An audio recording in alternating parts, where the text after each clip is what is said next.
everybody, and welcome to Media Club. But we don't have time for formalities like that.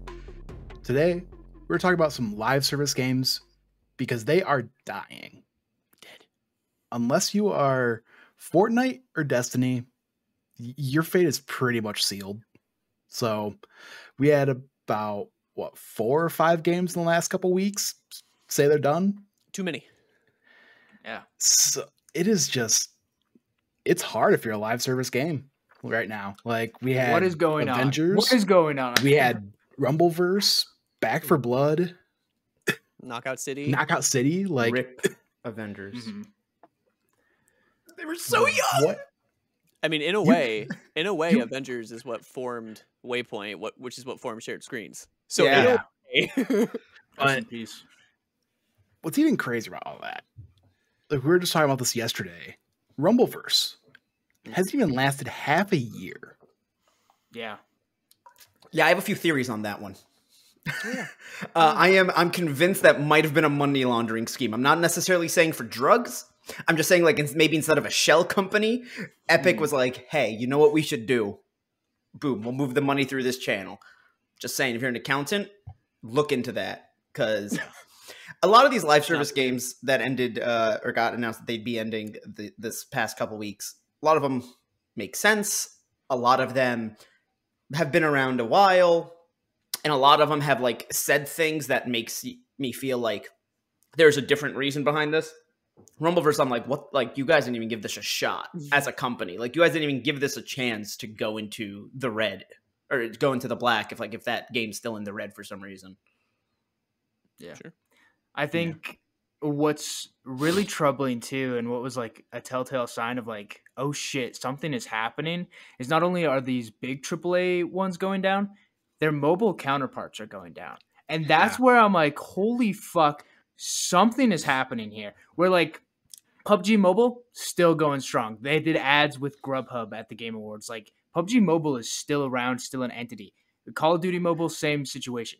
But when Apex Mobile and Battlefield Mobile go down, that's where I'm like, bro, if we can't even save the mobile games, something's happening. So that one, I'd love to look at the demographics at a little bit, because from my understanding, a lot of mobile games' bigger demographics actually come from countries outside of the US, where somebody might not necessarily be able to afford a desktop PC with a decent setup to play PUBG.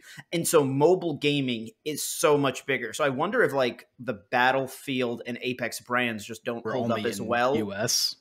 If they're only doing really good in the US, and so things like COD and PUBG do better overseas. But I get what you're saying. The reason PUBG does so well, like PUBG Mobile does so well across seas, because it's owned by Tencent, and that's mainly an Asian company. So that too, yeah. Okay, interesting. Yeah, because like I think the mobile version of that is popping off way more popping than the like, console counterpart. Like it's insane. I think the consoles version's more dead than yeah, no kidding. But that's the thing. Like, you see all these games that are dying out. It's like, I mean, Apex, they're at least attempting to stay afloat, but like, it's like they're not necessarily. I mean, it's been a while since I have played Apex, but they just don't seem to be innovative. They just seem to be kind of like just adding new characters, kind of just keeping the flow going. You know, they're not like Fortnite where they've added no build. They're starting to add a first person mode into this game that's been third person since its inception. Like, they're literally changing the code of that game to keep improving it.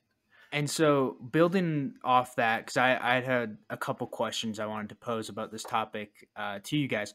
What do you think keeps these games afloat in this day and age? Is it getting big IP like Fortnite, or do you have to be an established brand like Call of Duty and Warzone?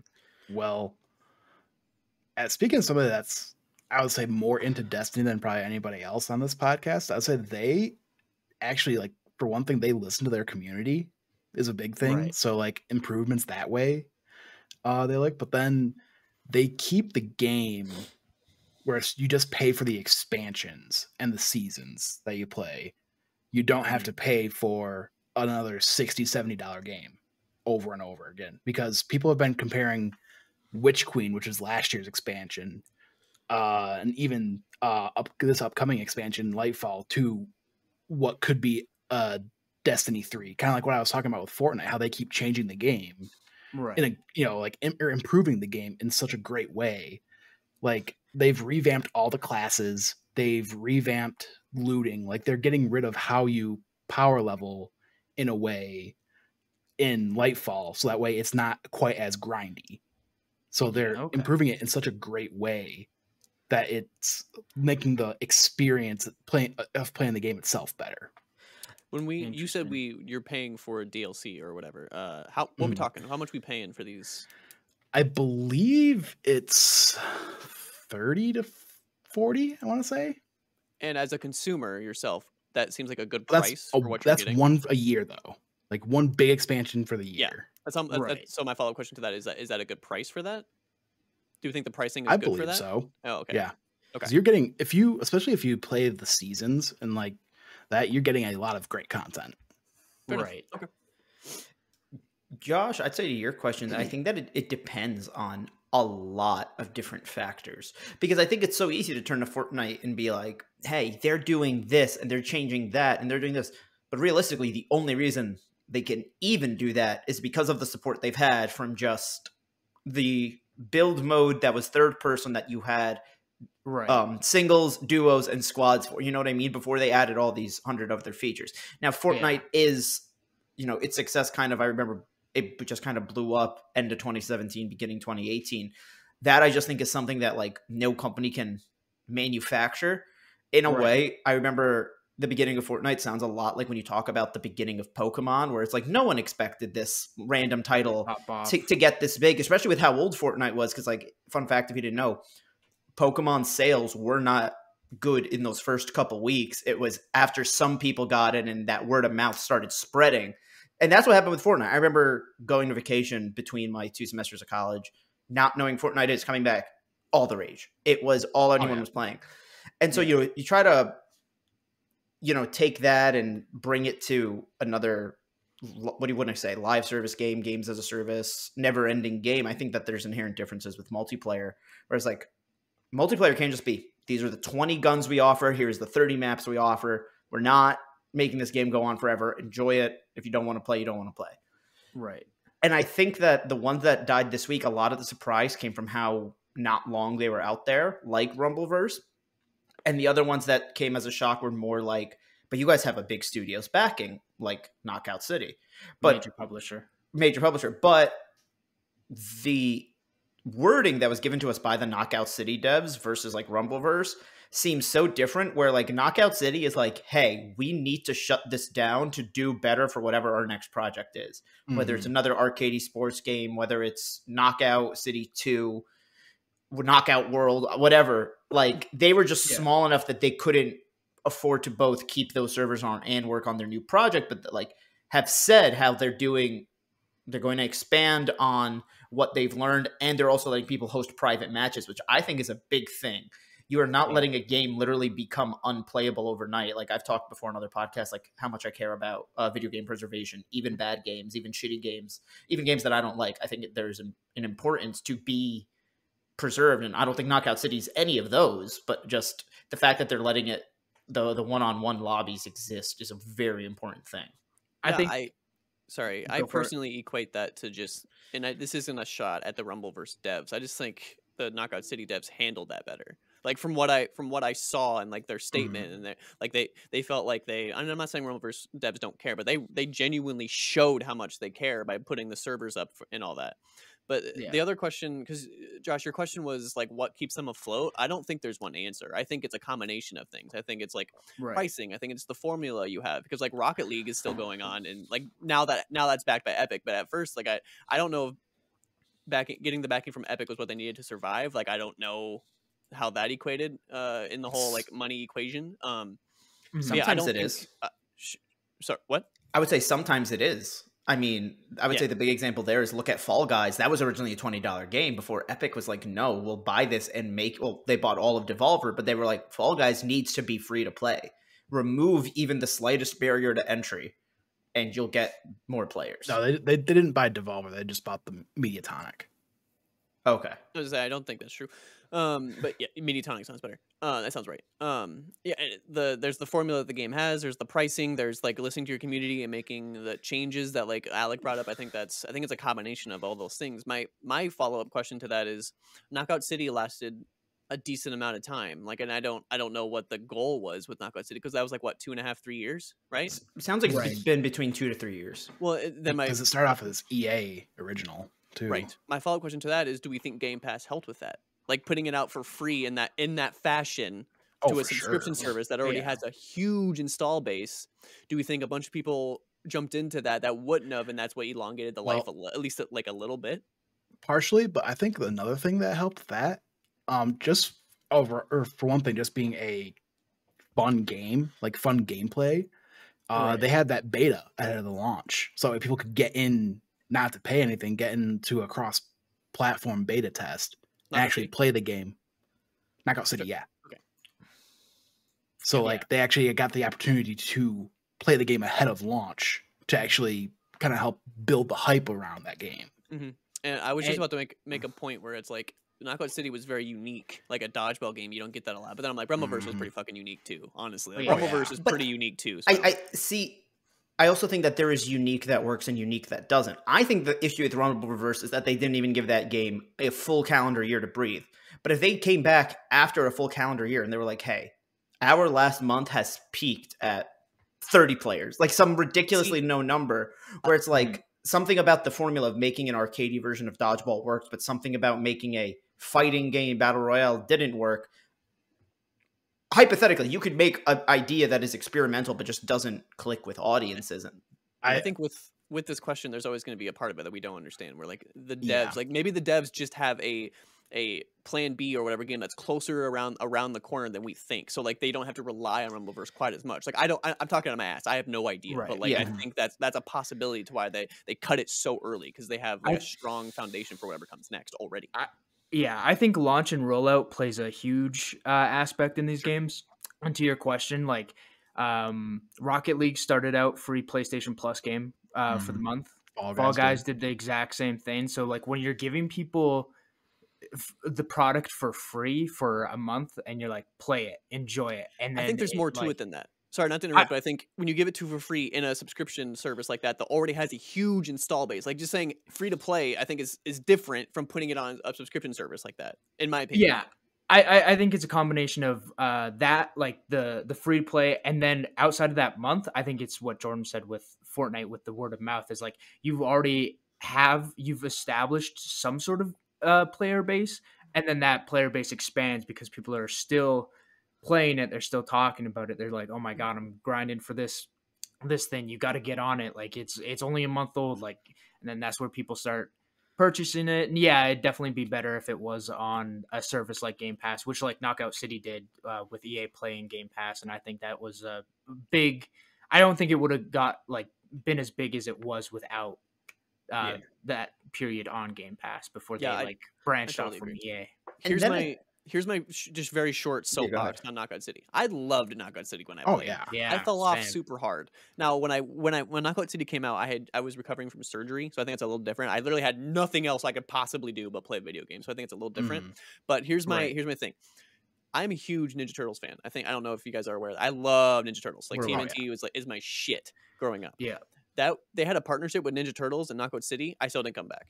So like, damn, I think I love Knockout City. I love TMNT, and I still did not come back. And is that just more of a thing on me? Possibly, but like, there's something about like the formula and like the rollout plan for this that even I did not come back. So I think there's something to that. I don't know what that is. I think another thing with Rumbleverse, just to go back with that, it's like I played it a couple times and it was all right, but I jumped on that game way too late, and by that point, it's just basically just sweaties in the lobbies. Oh, you're getting smoked. I tried to play that game, and I couldn't get in game. It just loaded for me. Oh wow!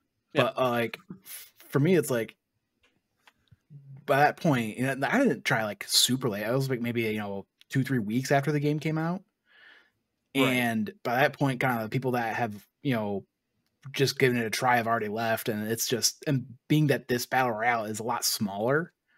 So lobbies aren't, the 100 players or whatever. It's like what, 20, something like that, 20 or 30 I want to say. Yeah, I think so. sounds right. And so there's a lot. It's easier to not filter you into, beginner lobbies. Sure. Mhm. I think that factors into the quote unquote formula that I said. Like, there's something about the formula of your game where, like, Knockout City, there's a little bit of that in Knockout City. Like, if you get a really good player in Knockout City, like, you can tell, like, they're just on it. They have the timing, they're down. But I think there's more leeway there. Like, if you really cannot get them, you still have a possibility to catch. You know what I mean? Like, you can still catch them, and like you can stay in it. You can kind of hang. Yeah. But whereas Rumbleverse, I didn't play it, but from what you're telling me, like, you couldn't really hang if you were like a noob facing off against someone who just knows their shit. Right. And that's part of the formula, in my opinion. I think part of it is also, at the end of the day, just saturation in the market, where, like, Fortnite, when it came out, I know it was a big parody of PUBG, but as far as, like, the mainstream audience was concerned, because I know there was a lot of people that played Fortnite before they played PUBG, the idea of a battle royale, like, we're talking about, like, there's no respawns, there is one person wins against 100, cool. And then Apex came out like a year later, and that one was like, but this one has, like, it's a similar but has slightly different mechanics. And then people found out about PUBG versus Fortnite. And then, of course, there's Warzone. And then how many other times did other shooting battle royales try to make and become a thing? There was the Amazon one that wanted, like, Twitch integration, where, like, the audience would vote on what happens in the arena. Right. Was that Hyperscape? Well, yeah. That was Ubisoft, yeah. Oh, okay. Yeah, it was Hyperscape, yeah. It was Hyperscape.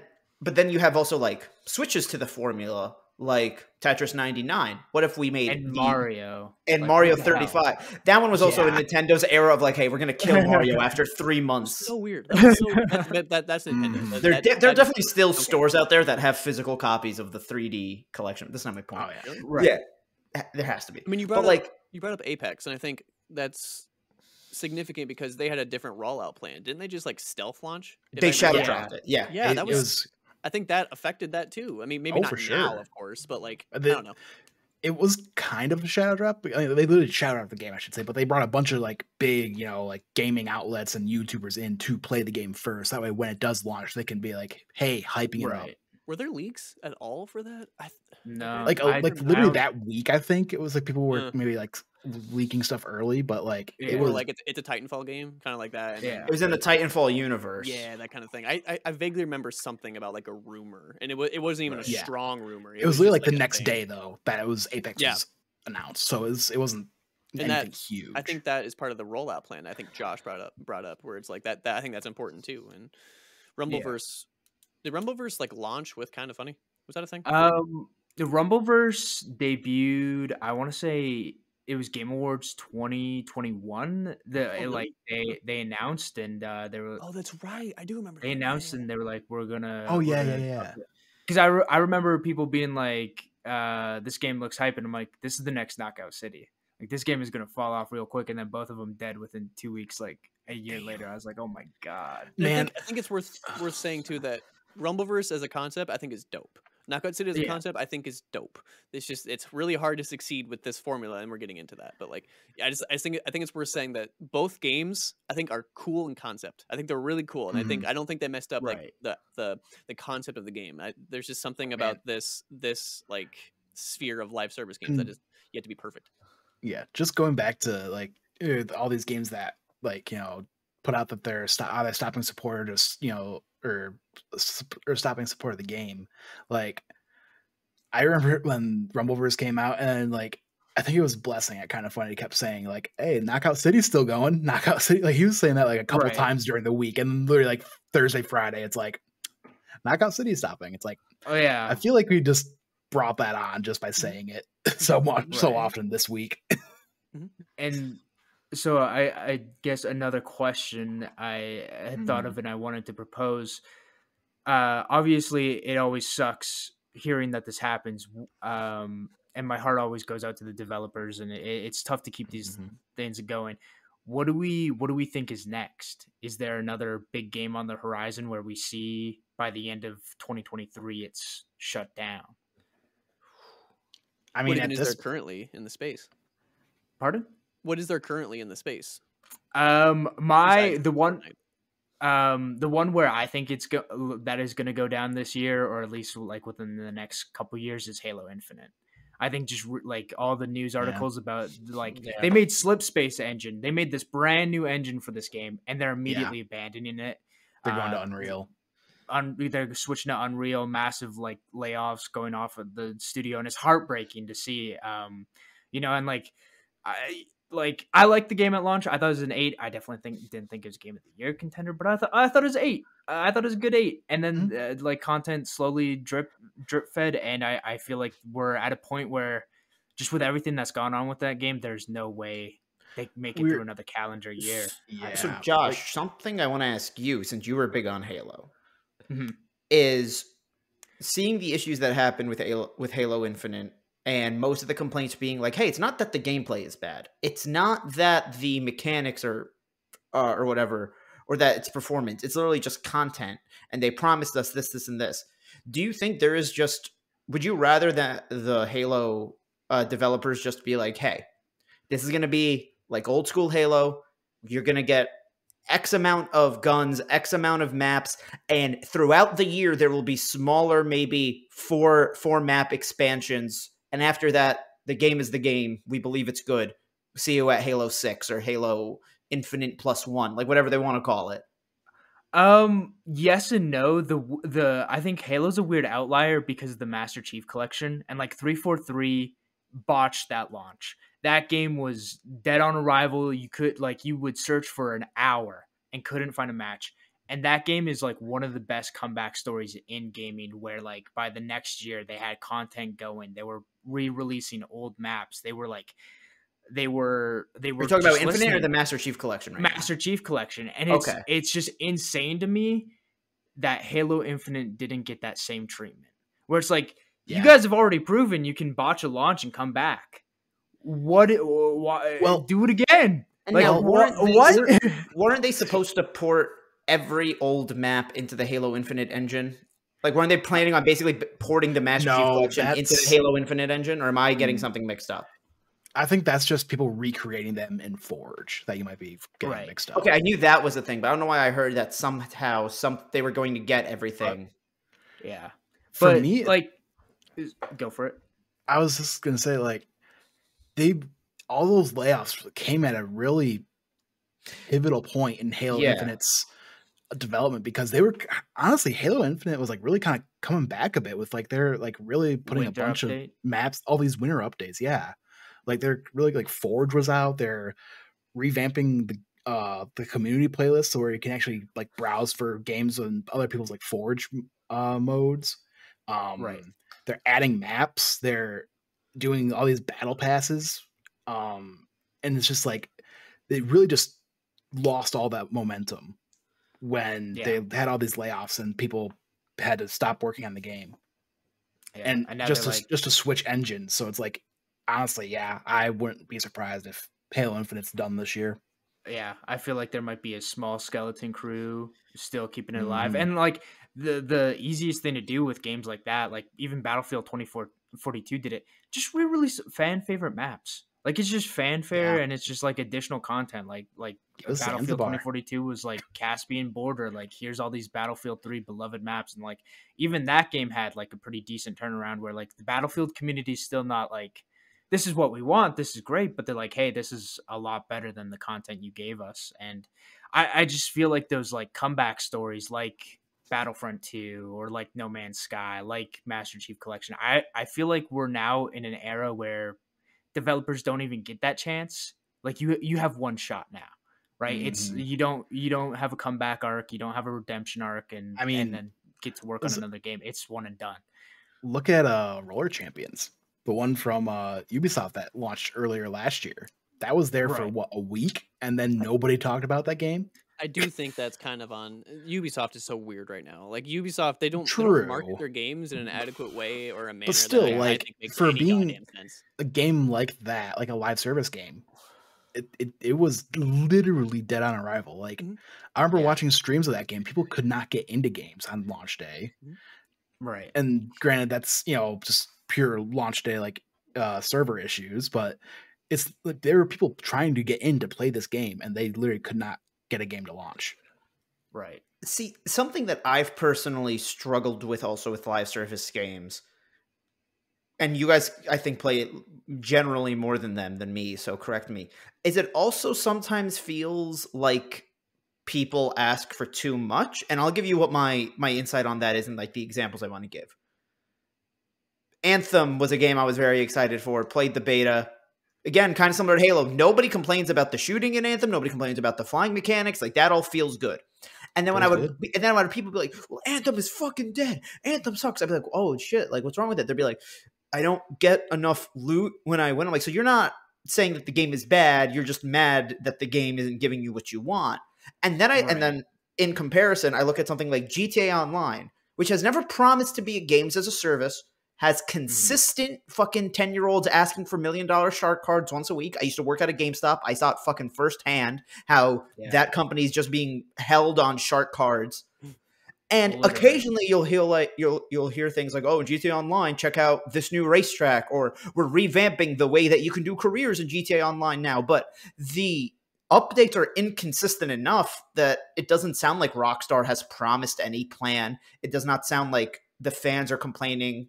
Like, if something like Fortnite, or back when it was out, Anthem, or at its peak, Halo Infinite, had the release gaps that GTA Online did, all three of those games would get shit on. And so I'm trying to figure out, like, why we're okay with it with some games and why we're okay with it with not.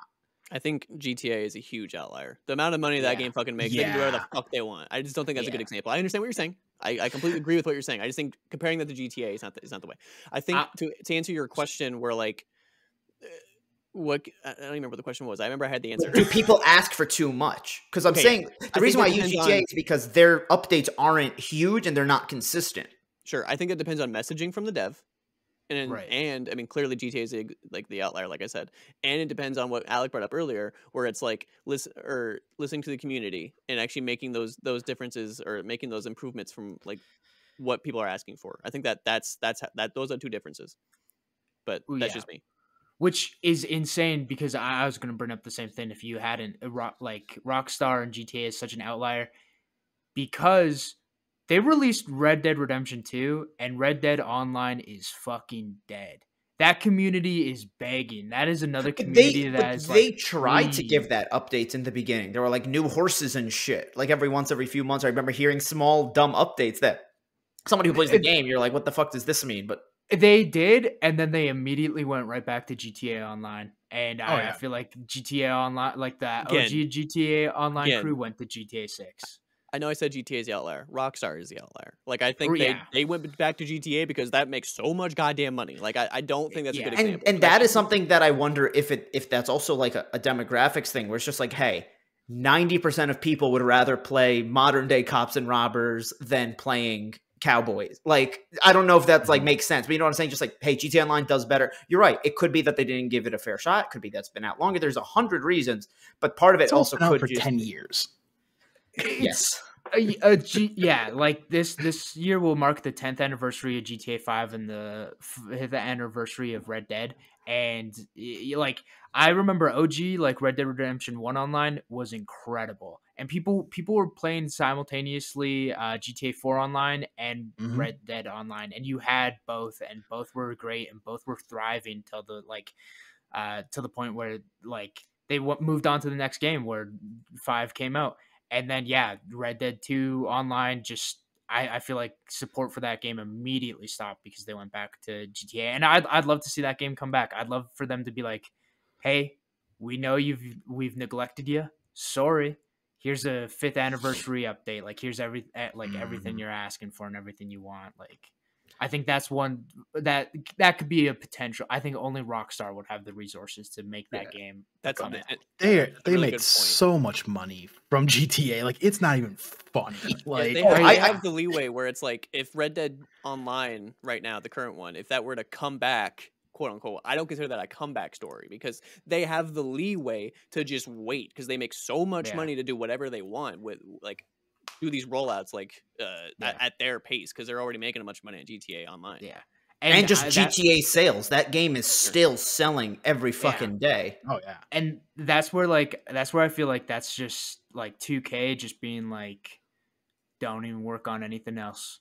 Like I'm like, Rockstar popped off last console generation. Where are their games now? Where's the LA Noire sequel? Where's Max Payne 4? Like, where Like y'all had a game coming out every single year Yeah. in the PS3 console generation. You guys dropped like 2 games in the last 10 years. They don't need to. Like, Unfortunately, they don't need to. Like, yeah, it's sad to me. And I feel like I figured out the reason is because like why do I feel like Max Payne is coming back? Why is that a thing in my There's brain? the remake. Remake. Remedy's doing the remake, I believe. Yeah, Got it. Fair enough. Where it's like, yeah, if you're at 2K and you're all like Take-Two and you're already making that GTA money, just sell the IP. For the love of God, this will be another media club topic we'll get into, but I don't think they even sell the IP if you're not doing anything with it. Goddamn, they just have to. Hey, Konami, take it for one game. Here you go. Yeah, literally. GTA again, from my experience of seeing the amount of like fucking 10-year-olds that buy shark cards for working at GameStop. I honestly think what it is the person who was 5 years old when GTA 5 came out and saw his big brother get it. His mom's like, no, that's too inappropriate for you. This year becomes 15 and is finally allowed to get GTA. So it's like literally they had that whole market of kids who finally getting old enough, consistently jumping in. That's heartbreaking. I know, because growing up, like I saw GTA at a cousin's house, and then when I got a chance to buy one, I got a completely different one because they were, how many GTAs were there in the early 2000s? Like fucking 5 without me even thinking that hard. Yeah. One of the first video games I played was GTA 3 on like the PS2 or something, and then when I got around to it, I bought San Andreas, and I lost my little fucking mind. See, I think the first one I saw was Vice City, and then I had Liberty City Stories on my PSP. It was Vice City. I was wrong. It was Vice City. It was like Vice City, and then close after I think was 3 as well. But yeah, I was like 8. I cut someone's head off with a katana. Their blood spurted out like a fountain. I loved it. I remember young me finding the dildo in the police station or whatever. And and just beating the shit out of cops. And hard truth. All those games, all those classic early 2000s GTAs, so much better than 5. Like. That's just a hard San truth. Andreas, I have a thing on GG where it's like my perfect scores, quote unquote. I only have like 5 or 6 games in there. San Andreas is one of them. Like I love San Andreas. Anyway. Yeah. What do we think is the cause of this getting back to live service games? Is it the fact that it's a fad? What do we think is causing like this? No joke. To shut down. I think part of it is COVID. I really do. I think that fucked up the economy so much where like maybe Rumbleverse would have got a full year, but like they're desperate for cash at this point because of the economy for making games and how much money you just have to make it now with the change in altered economy after COVID. I think that's part of it at least. Right. And like we are definitely people say we're on the brink of a recession. I'm like, bruh, we're in a recession. Like, we're in. What do you Have you seen some of these prices? Yeah, it's like $5 or $6 for a dozen eggs. Like, what if we're on the brink of it, holy shit! I don't like that we. I don't think that we like. I don't like that we had like a world-ending recession when I was in 7th grade. People are like, but it only happened once, and now I'm finally in like the real world in the job market. And like right as I graduated, they're like, oh yeah, no, you're going into another one, buddy. Yeah, we're about to go through it again, and like, not only were there all these massive live service game closures this last week. But on the EA investor call, we got word that a Titanfall 2 successor canceled. Titanfall Legends, a love child of Titanfall 2 and Apex Legends. And like, truth is we need more like single player shooter campaigns like that. And that would have popped off and that would have sold. But like, I feel like there's not enough money to go around to back games like this. And I feel like there will be one more major single player cancellation by the end of the year, and it is going to be heartbreaking. Well, you mean like a game we do not hear about its existence until we hear that it was canceled. Either a game we didn't know existed until it got canceled, or a game that was a known entity gets canceled. It's kind of gone dark, and then it's like, oh wait, we can't. If they're like Beyond Good and Evil 2. Beyond Good and Evil 2, I think like Xbox could so easily be like, yo, Fable is in development hell. We are just axing it. Like, no new Fable. No, don't tell me that. So like predictions right now. Josh, I think there's a lot of things that play into it where it's like, I think, don't forget about the amount of layoffs that just went through. Not only that, acquisitions cause layoffs because you inherently have people working double roles. You also have acquisitions cause games to end because Avengers was part of Adios Montreal and which is now part of Embracer Group, not part of Square Enix proper. And already Square Enix viewed that game a failure, which like, hey, maybe they do rightfully. But if you've also read other stuff that Square Enix has said, it sounds like Square Enix has a lot of high expectations for their games, where most of their games that come out, they consider a failure for some reason.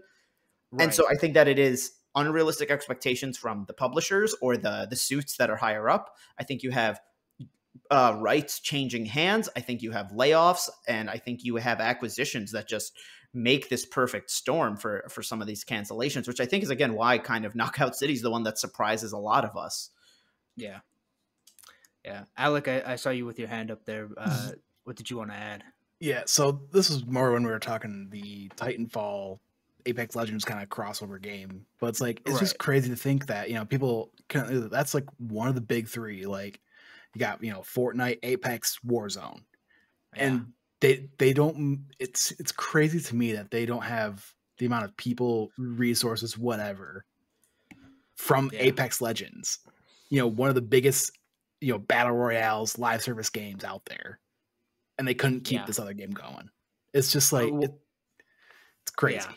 I think, because like the base game itself, very stagnant, very just dry right now. There's like, the content is coming out at a slow pace. The mobile game shut down, and now a new single player, which is weird because EA was on this redemption arc of like, 2018. They were like, single player games don't sell, dude. Like, what the hell? We're not going back to single player games. God of War comes out, Last of Us Part 2 comes out. They're like, hey, maybe we should make single player games. And they were on their redemption arc with It Takes Two and Fallen Order. And this was going to be another one for their redemption arc, and it's just gone. It's like, what's going on? What is going on, dude? That one's also a tough one. Again, it's just people who are watching the news break. We're not in there. I feel it could also just be like, oh, yeah, no, the team no longer had their heart in it, or we just couldn't find a way to mix the Apex style of gameplay and the Titanfall style of gameplay. I've never played Titanfall. It's Titanfall, or Apex is in the Titanfall universe. I know they're in the universe, but like, I've only ever played Apex. Do they play very similarly? Yes. Basically, the only thing Apex you don't have wall running is essentially you don't have the momentum system that. And the big mech suit. The mechs, Isn't there a pilot? They're called pilots, right? The ones that. Yes. Isn't there a pilot in Apex as one of the characters? Am I wrong? No, I thought there was. Well, I think so. I don't know. I don't know. Yes and no. I know. From what I read before, when I was trying to see how its launch went, apparently minor characters appear in Apex Legends either as side characters, or there's even a couple of legends that are actually characters in Titanfall. But I don't know what they do. The thing that's crazy to me that I might be giving a bit of a hot take here, but I think Apex only has a year or two left in it. Yeah. Like it's become a bit stagnant. Like, they released a new arenas mode last year that I remember was great at the time. Like, I put so much time into that, where on Steam it was literally like my number 2 game of the year. I didn't play it since March 2021. That arenas mode is 2 years old. I remember playing it with Bo. Like, they have, it's been like seasons, and I like, what is going on with EA? Because on the other EA spectrum, Joseph Ferris, like, yo, It Takes Two, 10 million copies. Like, thank you so much. I'm like, God, they, like, rightfully deserved. My God, please don't give up on this man. That was my game of the year. Whatever he wants. Exactly. That was the game of the year. That was. I'm just pointing this out because I'm going to be that guy. You said single player. It Takes Two is a co-op adventure, right? I was going to make that joke. But did they go from single player games to dead to multiplayer games to dead? One last thing I wanted to say on the Apex thing, though. I think if it does go down in this next year, though, I'd be pretty excited, because I think that team then gets transferred over to Star Wars. Like, they Respawn is like ramping up for more Fallen Order games, but we've heard the rumblings that they are doing a single player Star Wars FPS, and so like having the Apex team finally be free to maybe make a Star Wars battle royale, which can live because it's Star Wars and it's a massive IP, that excites me. So like, that's one of those ones where it's bittersweet to see this game had such a moment go, but knowing that team will hopefully be okay, be transferred to a team where they can work on something massive in the Star Wars universe. Like, and I'm selfishly excited for that too. There's nothing quite like the Apex slide. Like, I know Fortnite got close, but man, it's so like, cool just being able to slide right down the hill, like an entire hill, and you just have that speed. Give me that with clone right? Squad 99, right? dude. Give it to me with the Bad Batch, bro. Like, that's what I want, dude. What happened to that Star Wars Zynga game? Star Wars Hunters? I think it's still coming out. Okay. I could never tell if it came out or... Is that a Switch only game? Yes. I think so. Okay. Yeah. Cool. Switch and maybe mobile, possibly. Yeah. But yeah. Well, I guess any last thoughts on live service games dying? Or? I think it sucks, and I don't have an answer. Clearly, doing what I do, I'm not the person with the answers. But I think hopefully, if this recession gets less shit and we start going on the up and up, maybe live service games will have a better chance of like that style game launching will have a longer span, a lifespan, if that makes sense. Yeah. I would say what I hope is in the future, companies aren't so quick to jump into making a live service game just because for other companies they've become easy cash cows. I think that if you are more cautious, you inherently make a better product, and that better product would last longer. Granted, it's hard for anything to last forever. I mean, not even forever. It's hard for things to last as long as Fortnite has. It's hard for things to last as long as GTA Online or fucking Warcraft have. Those ones are different. Warcraft's different because it has those chapters and expansions in it. So I think that also like having a smaller scope allows you to not overwhelm yourself, and then eventually just, you can't get too big and then come crashing down. You have to build yourself up like that. Yeah. Yeah, I think it's a fad that has run its course, and my God, I hope it has. And like, I think there are certain parts of it where we can just let certain things go, like the asymmetric, like Friday the 13th, Predator Hunting Grounds, Ghostbusters. Now, I think like I think that was more right, all Ilphonic, and like it's what they're known for. And I feel like there's just a business exec like. Get the deal, like get the rights to this, and let's make a game. And I hope that going forward, we stop making asymmetric games with these IPs, and we start making single player games that are proven, that we can make one and ship it and move on to the next game. See, I feel like there needs to be room for both. Like, not even talking about whether or not they're licensed. I find asymmetric multiplayer really fun in the few times that I've played it. I think it's an interesting dynamic and it's an interesting twist on that formula. And I just feel like I kind of wish that rather than it becoming the genre where it's like, oh, hey, Ilphonic makes these and they find an IP for each of them. Find different twists on it, find different ways to do that formula in different genres of multiplayer. But I mean, the thing with that, none of those asymmetrical multiplayer games have really performed well. Aside from that, I was getting to that. Okay, I'd say aside from which one? Dead by Daylight. And even then, like you really don't hear much from that game if you don't play it. Yeah, like that. This isn't a great observation, but like a 1-to-1, like Dead by Daylight is the Fortnite of that realm. But me saying that, hold on, like if Dead by Daylight had an announcement where like, hey, we had to shut down, I would not be shocked. Like I don't think like I think they are like the pinnacle of what that genre has right now within the space. But like, yeah, that genre as a whole, I don't think makes as much.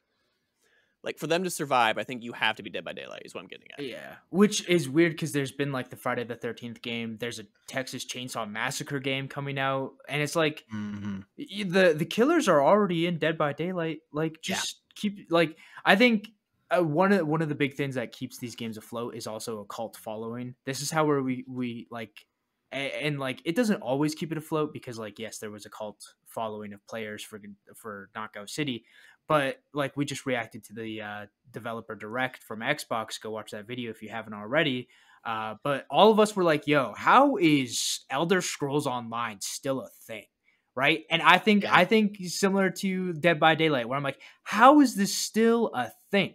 Who is keeping this game afloat? And there's a lot of YouTubers playing Dead by Daylight. The amount of times I just click on the gaming tab and it's a shit ton of Dead by Daylight. I'm like, what the why? I mean, I think that kind of just to ESO, like that's something kind of, I think it's along that pricing model, kind of similar to like what I was talking about with Destiny, where you get it's not a subscription model. It's you just pay for the expansions. So like, and you can, and there's a ton of content in those expansions. So you don't need, and like they just like, hey, here, have them all for free.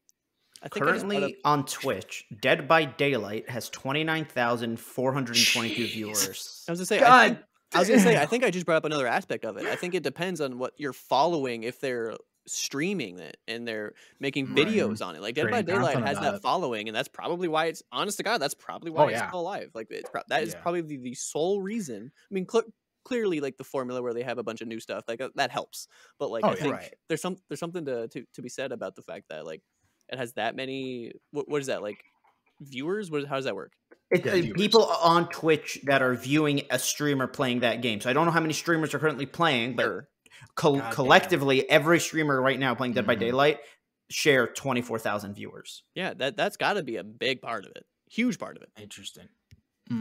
So I guess we boil it down to you were either a proven IP such as Call of Duty, Final Fantasy, or any other ones we listed, unless you're Halo. Sorry, you have a cult following that still plays the game, still streams it, and then maybe I'd say the expansion model, similar to how we got Endwalker a couple years ago for Final Fantasy 14 Online, how we're getting the Destiny expansions, how we're getting the ESO, and then like rollout too. Yeah, I also think it depends on. I kind of equate this to the rollout, but like how player friendly it is at the beginning. To like if you're a noob, like it's not hard to kind of get into the feel of the game, but like that formula, as I said, I think that plays not as big of as a part of the other things you just named, but I think there's something there too. Yep, interesting. I would also say similarly, don't sunset old content. I mean, I know that gets into issues of server space and the code of the game and all this and that. So like, I'm not going to say make this a blanket rule, but like, I don't think I would have ever gotten into Destiny just because first-person shooters aren't always my thing. It's even team shooter stuff like that. But the fact that I've heard that Destiny has like sunsetted a lot of its old stuffs, and then so you kind of have to find the lore by like having somebody who's played all of it explain it to you. Yeah, but the reason with that, like Destiny is honestly at this point almost becoming an outlier too, just because this game is Destiny 2 originally launched 2017, 2018? Yeah, something like 17. That. So I mean, it's going on its 5th, 6th year of content. As someone who hasn't played Destiny, I already consider Destiny an outlier, for the record. Like that's Bungie. Like I know, like there's like the Halo heritage. Like you say same thing about Halo. That's different now with 343. But yeah, I think they're an outlier already. Like that's the thing with Bungie. Like you could know nothing about Destiny lore. Like I've a Destiny 2 player, but I'm so lost in the story sometimes. It's just the gameplay. Oh my gosh, because it's Bungie. The original makers of Halo, they know how to make FPS games. That's part of that formula. Just feels good. Yeah. Right. Like I throw a podcast or a stream on and just do some daily quests and it just feels good to shoot things in Destiny. That's me with to play One Piece Odyssey right now, baby. I'm playing the shit out of that game. Let's go. All right. Yeah. And then I'd say one last thing is we said earlier, preserve your game. That I hope Knockout City just set a new industry standard of if you're shutting down your game, have it be available for private lobbies only. Where like I see people on TikTok all the time. They're like, guys, we're getting the Star Wars Battlefront 2 community back together. Fill the servers this weekend only. It's like we can sunset that game and just let it be private. And like I as a trophy hunter, there's nothing more infuriating than wanting to platinum a game and I'm like, oh, I can't because there's no servers. Yeah. I see you PSN profiles. I see you weirdos still trying to platinum Arkham Origins because that game had multiplayer for some reason. I see that multiplayer was fun. You want to talk about an example of good asymmetrical multiplayer? That multiplayer was fucking fun. But I see you, and so preserve your games. Preserve your games. Private hosting, new industry standard, please. If you're private hosting, or make it easier for fans to upload their own servers somehow. Like I don't know the computer science behind that, but I remember finding out like maybe who knows how many years ago now, but like years after City of Heroes, which was like a superhero version of WoW, closed, some people still had private servers themselves that were keeping this community afloat. Yeah, I think that's it. Alrighty. Well, thank you everybody so much for watching. This has been a very constructive discussion, and we'll see you next time on Media Club. Goodbye.